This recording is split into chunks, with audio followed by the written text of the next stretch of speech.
Como es habitual a esta hora, vámonos a Debate con, y le doy la bienvenida a Ernesto Guerra, analista político. Ernesto, ¿cómo estás? Qué gusto saludarte.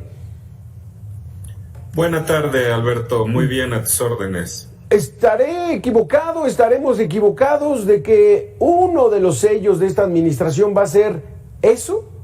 ¿Inauguran obras cuando todavía les falta terminarlas?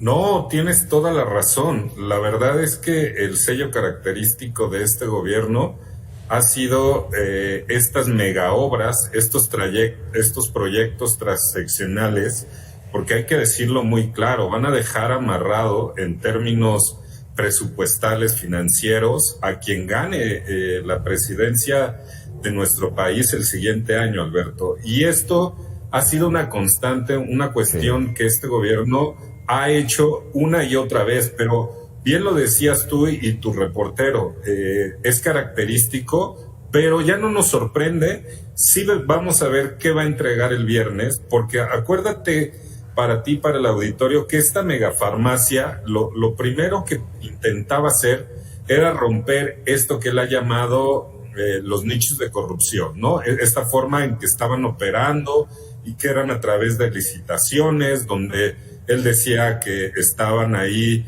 corrompidos autoridades, funcionarios, y que una de las maneras era casi la asignación directa. Bueno, rompió ese esquema, eso es digno de aplaudir. El problema es que no generó un mecanismo alterno para resolver. Y en el caso de la megafarmacia, que fue anunciada con bomba y platillo, pues no resuelve primero de entrada un tema que es de alto calado. Y eso tiene que ver con el abastecimiento de los medicamentos para temas muy sensibles, Alberto. Y esto no se ha generado. O sea, tú puedes anunciar que vas a tener una megafarmacia con precios donde rompes el esquema de licitaciones de todo, pero no generas un mecanismo alterno para proveer y ser el principal proveedor del medicamento para temas importantes, entre ellos recordarás el asunto de los niños con cáncer y todo lo que se había generado. Entonces, una buena y 20 malas, es decir, no resuelves, pero sí pones una narrativa, Alberto, que es lo que me parece más grave, una narrativa del presidente de la República justamente en una etapa electoral. Y dices, lo voy a hacer, van a ver que ustedes van a entregar un cascarón vacío como ha sido su característica, y luego se va a meter a una narrativa el siguiente año, que es febrero, cuando inician las campañas electorales, a hablar de esos logros. Eso es lo que nos preocupa y eso es lo que tendríamos que estar viendo justamente a este gobierno, Alberto. Exactamente, es que en este país quizá la solución sea que tengamos elecciones cada año, Ernesto, para que aceleren las obras, las presuman y aunque no las concluyan. Vamos a hacer una pequeña pausa de 2 minutos, Ernesto Guerra, y regresamos con este tema, las obras inconclusas, inauguraciones, ficticio, fantasma. Volvemos.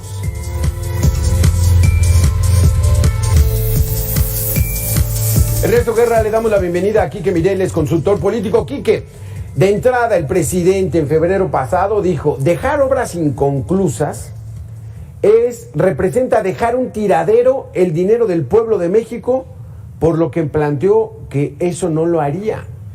Pero ya platicamos con Ernesto y esto es el sello de esta administración. Dos Bocas ha sido inaugurada 3 veces y no refina. ¿Hasta cuándo va a refinar? ¿Hasta cuándo se va a cumplir esa obra? ¿Es dinero tirado o no dinero tirado? De acuerdo a palabras del propio presidente. Bueno, para empezar hay que analizar los proyectos que hemos visto que han tenido un sobrecosto exponencial. El proyecto que ustedes elijan, todos se han ido prácticamente arriba del doble de lo originalmente presupuestado. Entonces, desde ahí ya hay un foco rojo en cuanto a temas de pues la eficiencia del uso de recursos públicos. No puede ser que todos los proyectos tengan este margen de sobrecosto. A lo mejor puede sucederte con uno, pero ha sucedido con todos. Esto ya es un foco rojo.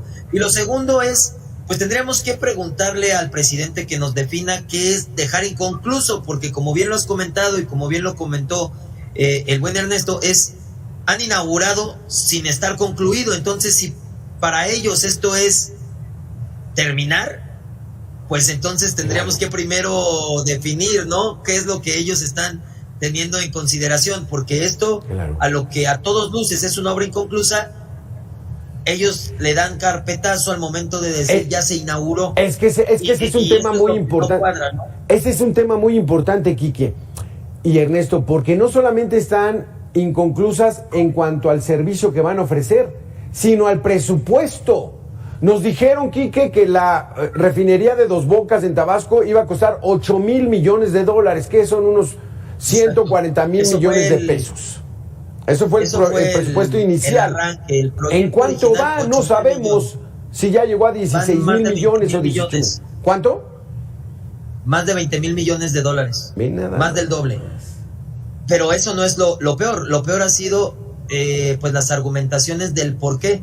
Recordemos que en un inicio, parece que la gente ya se lo olvidó, pero el proyecto concretamente del que hablas de Dos Bocas, al inicio incluso no se había contemplado parte del mismo proyecto, ¿no?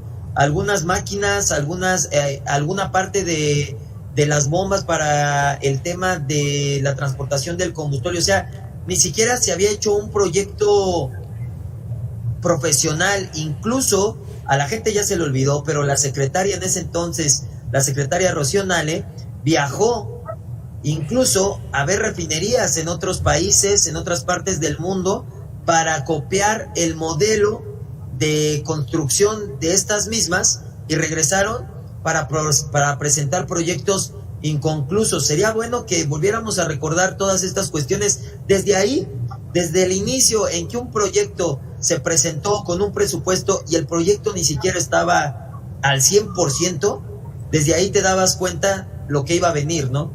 Que no estaban previstas muchísimas cosas que podrían generar sobrecostos.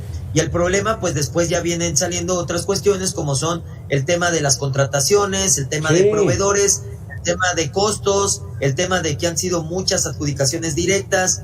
Entonces esto ha evitado que todavía pues pudieran bajarse los costos, aún cuando ya vamos muchísimo el margen arriba. Y lo mismo con el Tren Maya, y lo mismo sucedió con el aeropuerto. Vamos a detenernos con Dos Bocas, Ernesto Guerra. El 1 de julio de 2022 la inauguró. En su informe de gobierno en septiembre dijo, todavía no va a refinar, pero lo va a hacer a fin de año con 290,000 barriles de gasolina. Eso no se ha cumplido, Ernesto. Pero lo peor es de que no refine Dos Bocas. El dinero que le está costando al pueblo de México, ¿qué? ¿360,000 millones de pesos?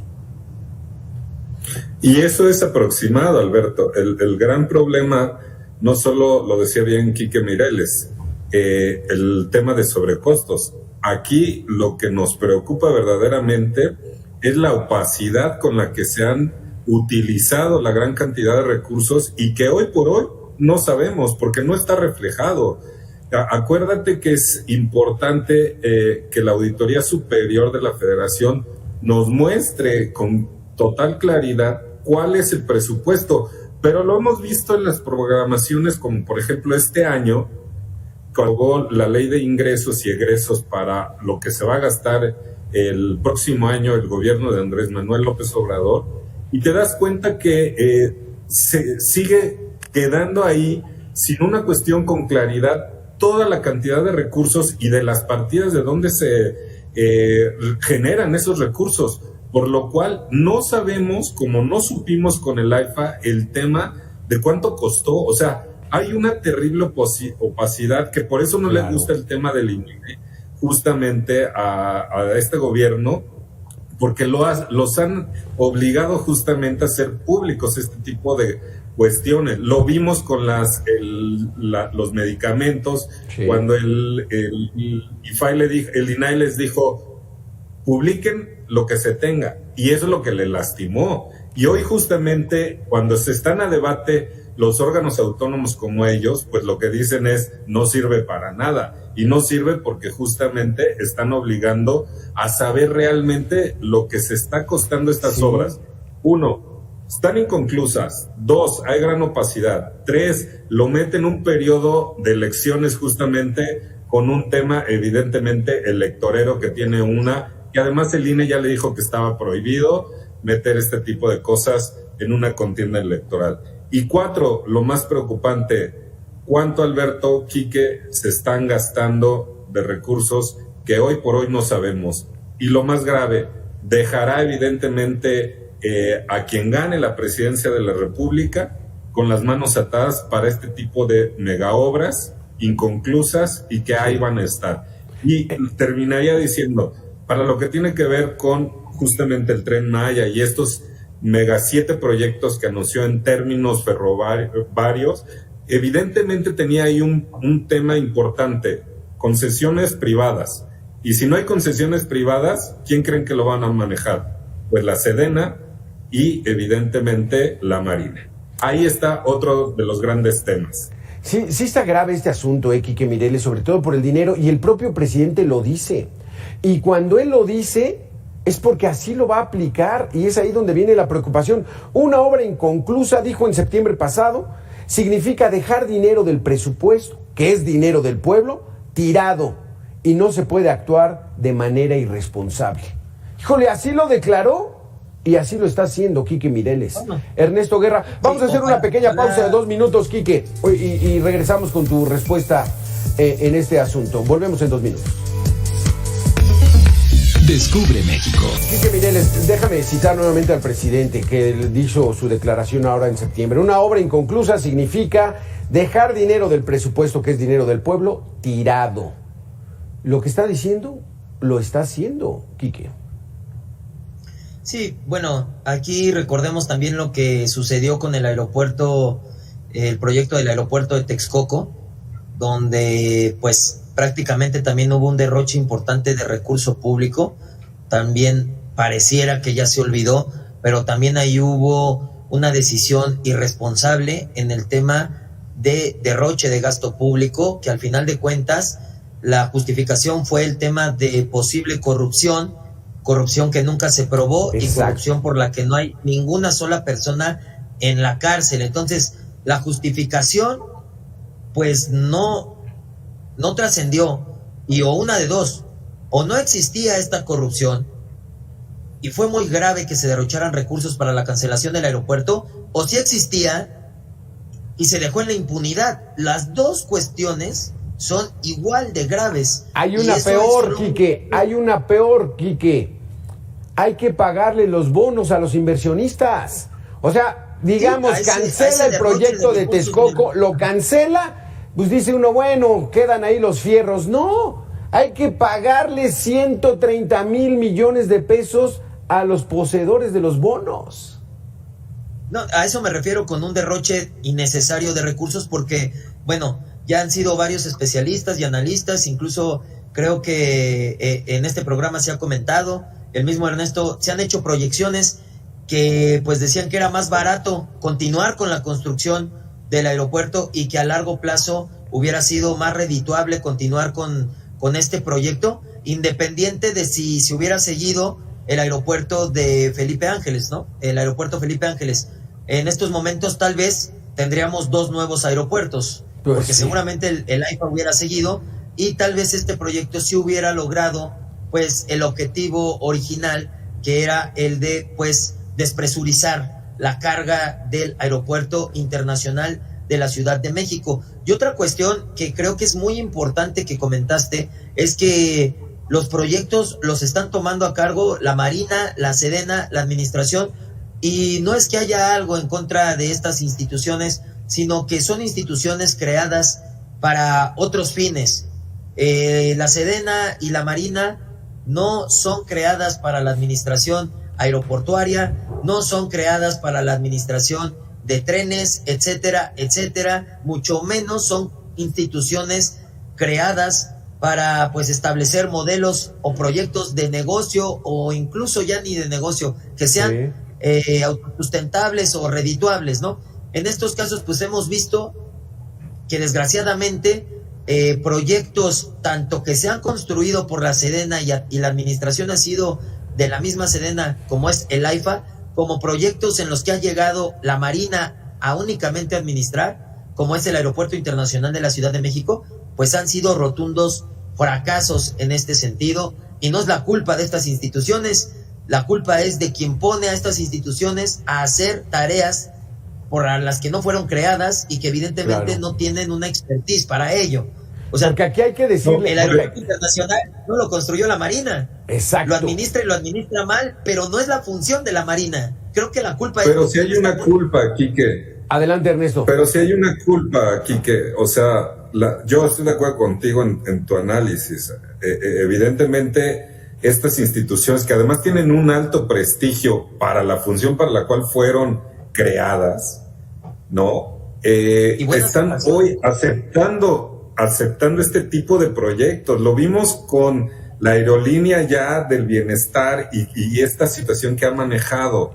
Entonces, tú como una institución sólida, de un prestigio importante, porque de acuerdo a la última encuesta que elaboró ni siquiera el gobierno, el Instituto Nacional Electoral, las Fuerzas Armadas son la segunda institución más sólida del Estado mexicano.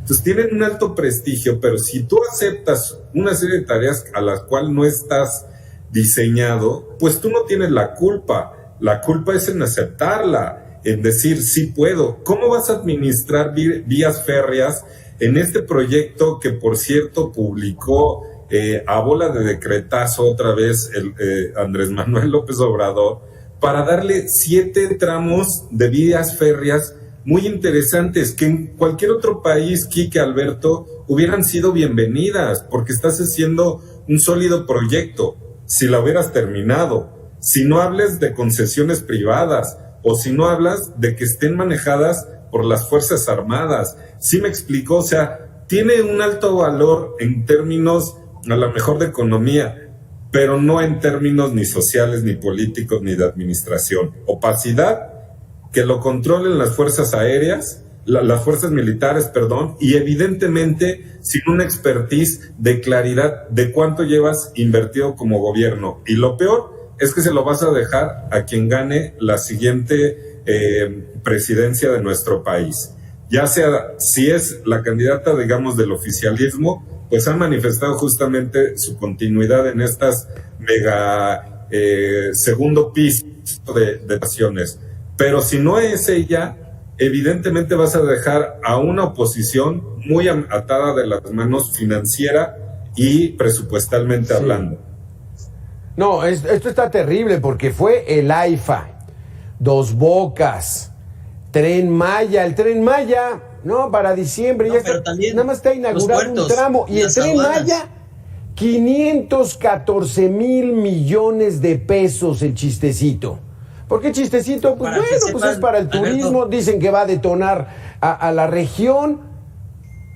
No, y esto va a ser cierto, Quique, 514 mil millones. Como bien lo menciona Ernesto, este gasto... para quien llegue a la presidencia de la República, súmale todos estos remanentes de estos gastos y súmale también los gastos fuertes como son el subsidio a gasolinas, que es, la gente no lo sabe, pero en subsidio a gasolinas se está gastando lo invertido en el Tren Maya anualmente. Entonces, esta falsa narrativa de que la gasolina está más barata que incluso en Estados Unidos, pues realmente es porque está subsidiada y el subsidio está costando un Tren Maya anualmente. Un Tren Maya a sobrecosto, hay que dejarlo bien en claro. Creo que coincido plenamente con lo que dice Ernesto y eso es corrupción totalmente, porque sabemos que la máxima de la corrupción es el aceptar un cargo para el cual no estás capacitado, es el primer acto de corrupción. Desde ahí inicia la corrupción y en estos casos, bueno, pues las Fuerzas Armadas están aceptando tareas para las cuales no están plenamente capacitadas. Y otra de las cuestiones es que al ya tomar las riendas las Fuerzas Armadas, inmediatamente todas estas cuestiones se convierten en temas de seguridad nacional, porque no es tan sencillo entrar a ver las finanzas de las Fuerzas Armadas, no es tan sencillo entrar a ver los proyectos de las Fuerzas Armadas, sus proveedores, el gasto de las Fuerzas Armadas, ¿para qué el proyecto a largo plazo? ¿Por qué? Porque al ser Fuerzas Armadas, pues evidentemente hay un tema, una delgada línea en qué es de seguridad nacional y qué no,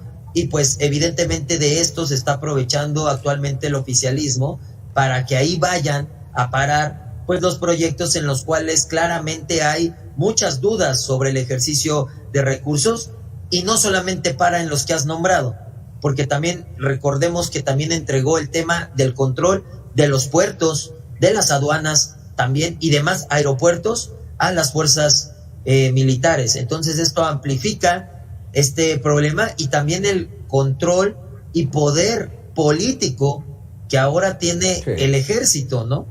No, aunque eso, que Alberto, tenemos 10 segundos, Ernesto. Adelante, Ernesto. Sí, muy rápido. Todo eso, algunas cosas están en litigio todavía aquí, que Alberto, en el tema de ese viernes negro, de la autorización de estas leyes, que la Suprema Corte tendrá que resolver. Nada más lo quería poner ahí porque es muy bueno el diagnóstico de Quique, pero hay que cerrarlo nada más diciendo que todavía está por ver si la Suprema Corte avala o no todos esos dictámenes que se dieron ese viernes negro y que todo el mundo nos dimos cuenta que no habían las condiciones necesarias. Y yo quiero acotar, el presidente critica al INAI que cuesta 1,000 millones de pesos y en el Tren Maya gastó 514,000 millones de pesos. Nada más para darnos 500 una idea. 500 años de 500 años del INAI, de la transparencia, de la rendición de cuentas de los gobernantes, que para eso están, porque es dinero, como dice el presidente, dinero del pueblo. Quique Mireles, Ernesto Guerra, gracias por haber estado con nosotros. Nosotros regresamos después de una pausa de 2 minutos.